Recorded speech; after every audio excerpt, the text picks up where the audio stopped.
Hello everyone, welcome back to my YouTube channel. So আপোনালোক সকলোকে মোৰ YouTube চেনেললৈ স্বাগতম জনাইছোঁ। তো গাইছ আপোনালোকৰ কাৰণে বহুতে এটা ভাল খবৰ ঘোষণা কৰিছে অসমৰ মাননীয় মুখ্যমন্ত্ৰীগৰাকীয়ে। কি ভাল খবৰ, কি বিভাগৰ কথা সংবাদমেলত কৈছিল সকলো কথা এই ভিডিঅ'ত জনাম। সো ভিডিঅ'টো অলপ স্কিপ নকৰাকৈ শেষলৈকে চাব আৰু আপুনি যদি মোৰ চেনেলত প্ৰথমবাৰ ভিজিট কৰিছে দেন চেনেলটো ছাবস্ক্ৰাইব কৰি বেল আইকনটো প্ৰেছ কৰি থৈ দিব যাতে এনে ধৰণৰ ইনফৰ্মেটিভ ভিডিঅ'বোৰৰ আপডেট আপোনালোকে পাই থাকে। সো ভাল খবৰটো হ'ল আপোনাৰ যদি ৰেচন কাৰ্ড, চৰকাৰী PMAYG ঘৰ আৰু অৰুণোদয় আঁচনিৰ সুবিধা পোৱা নাই সেইসকল ব্যক্তিৰ বাবে ভাল খবৰ জনাইছে বৰ্তমান চৰকাৰে। সো আপোনাৰ যদি ৰেচন কাৰ্ড নাই তেতিয়াহ'লে আপোনালোকক ৰেচন কাৰ্ড দিয়া হ'ব আৰু সেইটো কেনেকৈ দিয়া হ'ব গোটেই প্ৰচেছ জনাম। সো ভিডিঅ'টো শেষলৈ চাই থাকিব। সো শুনক, প্ৰচেছটো হ'ব এনেকুৱা ধৰণৰ। সো আপোনাৰ যদি ৰেচন কাৰ্ড নাই বা আপুনি যদি অৰুণোদয় আঁচনিৰ হিতাধিকাৰী নহয় বা আপুনি সেই সুবিধাৰ পৰা বঞ্চিত হৈ আছে আৰু আপোনাৰ যদি PMAYG ঘৰ পোৱা নাই আপুনি, সো গোটেইকেইটা এতিয়া চৰকাৰে দিয়াৰ চেষ্টা কৰিব। সো আপুনি আপোনাৰ গোটেই ডাটাকেইটা সেই কৰ্মচাৰীজনক দিব লাগিব, আপোনাৰ ঘৰলৈ আহিব। সো সেই ঘৰ আহোঁতে আপুনি গোটেই ডাটাকেইটা দিব লাগিব, আপোনাৰ ভোটাৰ কাৰ্ড, পেন কাৰ্ড, ইনকামখন উলিয়াই থ'ব, গোটেইকেইটা ডকুমেণ্টছ আপোনালোকে ক্লিয়াৰ কৰি থৈ দিব। যেতিয়াই চৰকাৰী কৰ্মচাৰী আহিব বা জনপ্ৰতিনিধি আহিব আপোনাৰ ওচৰলৈ তেতিয়া আপোনালোকে গোটেইকেইটা অভিযোগ আপুনি দিব পাৰিব। সেইটো দিয়াৰ পাছত আপোনাৰ প্ৰচেছ গৈ থাকিব। তাৰপিছত ইলেকশ্যন শেষ হোৱাৰ পাছতেই আপোনাৰ 2026 চনৰ ভিতৰতে গোটেই কামখিনি ক্লিয়াৰ হৈ যাব আৰু আপোনাৰ সুবিধাখিনি আপুনি পাই যাব।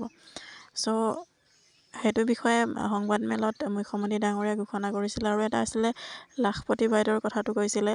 সেইটোত কিছুমানৰ 10জনীয়া গ্ৰুপ থাকে আৰু কিছুমানৰ 15-12জনীয়া তেনেকৈ থাকে আৰু কিছুমানেতো চৰকাৰে আকৌ কৰিছে 10জনীয়াকৈ, কিছুমানক ফৰ্ম দিছে, কিছুমান 12জনীয়া, কিছুমান 15জনীয়া। আকৌ চৰকাৰে ভাবি আছে কি 10জনীয়া অকল থাকে বুলি।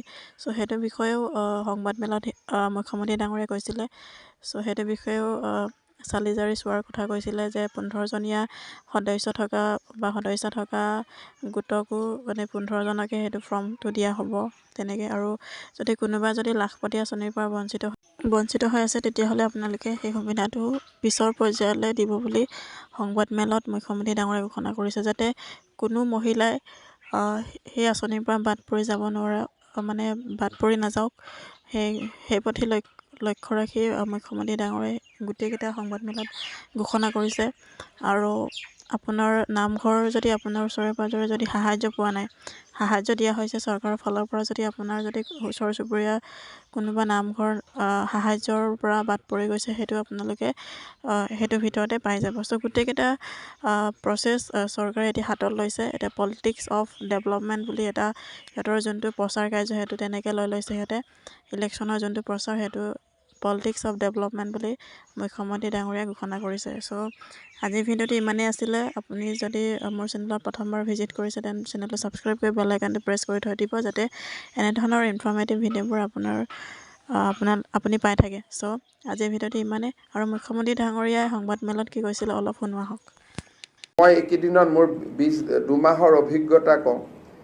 আমি জানো যে আত্মসহায়ক গ্ৰুপ 10জনী মহিলা দিয়ে, গতিকে আমি লাখপতি বাইদেউৰ ফৰ্ম 10জন পঠাইছোঁ।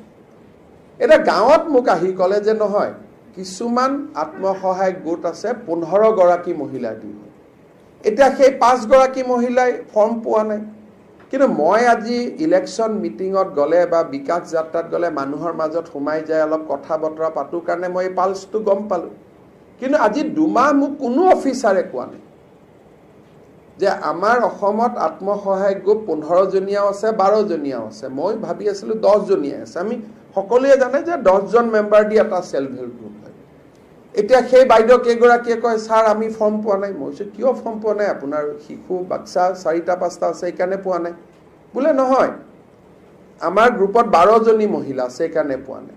এতিয়া এই 2গৰাকী মহিলাৰ নামটো এইবাৰ নিৰ্বাচনৰ সময়ত আমাৰ বুথে আমাক আনি দিয়ে।